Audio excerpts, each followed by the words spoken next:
And to know more about the topics that has been discussed during the Cairo Water Week sessions, we are joined over the phone by Engineer Hassan Shaaban, the civil engineering consultant. Hello and welcome, Engineer Hassan to Nile TV International.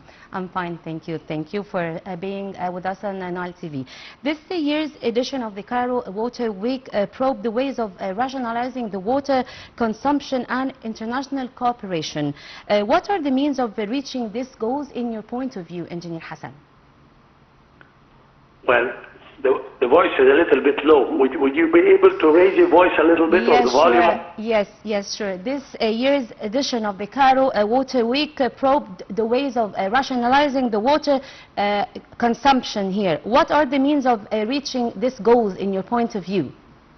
You see, the water management became a necessity in Egypt as we are expanding and reclaiming land from the desert because, of our agricultural requirements. So water management is an essential issue that we're going to have to face, and we already started facing by this Congress that everybody's attending. This conference is very important to us because our partner in this conference is Holland, and Holland is a very advanced country in meaning of controlling water and water management, generally speaking. So actually we are entering an era where we're going to have to actually rationalize the use of water in agriculture, in civil requirements, whatever it is. But we're going to have a very strict program in the very near future. Yes, well, also, all we know that Egypt, the water is an existing issue here in Egypt, as all we know, and it affects the lives of more 100 million people. How could the state enlarge the clean water and supply it and reach new resources? I have a problem in hearing you, but I assume I'm saying how is the state can enlarge the clean water supply and reach new resources?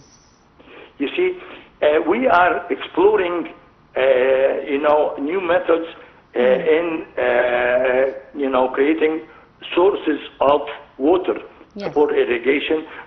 Water treatment is one of them. Exploring the possibility of drilling wells in the Western Desert and Eastern Desert to be able to sustain the agricultural activities in these areas, actually. So we are really doing a lot. We are modernizing the ways of irrigation instead of using the traditional methods of irrigation that we used to use in the past for decades. We're using modern technology, dripping, sprinklers, so forth, and I think modernizing the methods of irrigation will help improve the quality of our products, as well as saving a lot of wasted water in addition to that. Okay, also, all we know that the Prime Minister has asserted that an urgent need to strengthen the trans-boundary cooperation in managing the shared water resources. What is the importance of this?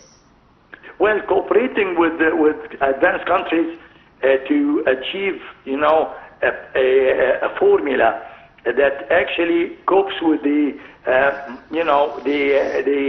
technology and the era that we are living right now. It's very important, and I think this conference will actually help us also present our point of view in regard of the River Nile and the management of the water of the River Nile and the problems that Sudan and Egypt had recently.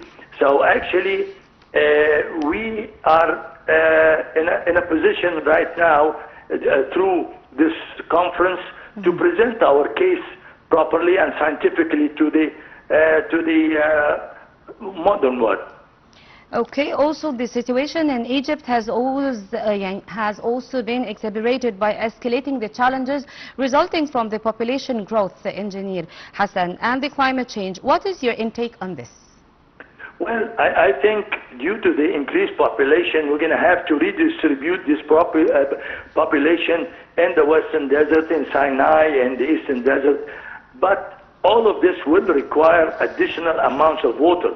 So with the limited amount of water that we receive through the River Nile, we will not be able to cope with our requirement unless we come up with new methods of agriculture, irrigation, and so forth. We have an issue, and I think Europe could play a major role in helping us and narrowing the gap between us and our friends in Ethiopia to cooperate, and maybe in the near future we might have a satellite-controlled irrigation system or discharge system in Eastern Africa, because we have a lot of projects right now on different rivers in Eastern Africa, and I think maybe it might be a good idea to launch a satellite to control the discharge of the water from these dams, as well as observing the rainfall rate in each of these countries and be able to assess what could happen if we have climate changes that will affect the amount of water that we depend on in irrigation. Well, Engineer Hassan Shaaban, the civil engineering consultant, thank you so much for being on Nile TV International, and thank you for the insightful intake. And ladies and gentlemen, a short break and we'll be right back.